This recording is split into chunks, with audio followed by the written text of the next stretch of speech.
ಬಿರ್ಬಿರ್ Kudla Dubai ಇದರ ವತಿಯಿಂದ ದುಬೈಯ ಅಲ್ ಗೀಸೆಸ್ನಲ್ಲಿರುವ ಸ್ಕಾಲರ್ಸ್ ಸ್ಕೂಲ್ನ ಸಿಂಬರ್ಸ್ ಸ್ಪೋರ್ಟ್ಸ್ನಲ್ಲಿ ವಾಲಿಬಾಲ್ ಪಂದ್ಯಾಟ ನಡೆಯಿತು. BK lions, BK panthers, BK bulls, BK warriors ಮತ್ತು ಬಿಕೆ ಟೈಗರ್ಸ್ ಎಂಬ 5 ತಂಡಗಳು ಈ ಪಂದ್ಯಾಟದಲ್ಲಿ ಭಾಗವಹಿಸಿತು. ಎಂಎಫ್ಡಿಯ ಅಧ್ಯಕ್ಷರಾದ ಮೋಹನ್ ಕುಮಾರ್ ಮತ್ತು ಜಗತ್ ಪೂಜಾರಿ ಅವರು ಪಂದ್ಯಾಟವನ್ನು ಉದ್ಘಾಟಿಸಿದರು. ಬಿಕೆ ವಾರಿಯರ್ಸ್ ತಂಡವು ವಿಜೇತ ತಂಡವಾಗಿ ಹೊರಹೊಮ್ಮಿತು ಹಾಗೂ ಬಿಕೆ ಪ್ಯಾಂಥರ್ಸ್ ತಂಡವು 2ನೇ ಪ್ರಶಸ್ತಿಯನ್ನ ಗಳಿಸಿತು. ಬೆಸ್ಟ್ ಆಲ್ರೌಂಡರ್ ಪ್ರಶಸ್ತಿಯನ್ನ ವಿಕಾಸ್ ಅವರು ಪಡೆದುಕೊಂಡರು.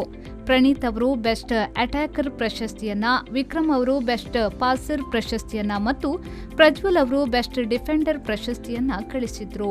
ಈ ಸಂದರ್ಭದಲ್ಲಿ ಪ್ರವೀಣ್ ಕರ್ಕೇರಾ, ಮಾಧವ್ ಕೋಟ್ಯಾನ್, ಅಶೋಕ್ ಮೂಲ್ಯ, ಚಂದ್ರು ಪೂಜಾರಿ, ನಾಗರಾಜ್ ತೋನ್ಸಿ ಮತ್ತು ಬಿರ್ಬಿರ್ ಕುಡ್ಲಾ ಕೇಂದ್ರ ಘಟಕದ ಸದಸ್ಯರಾದ ರಾಧಾಕೃಷ್ಣ ಮುಂಬೈ ಉಪಸ್ಥಿತರಿದ್ದರು.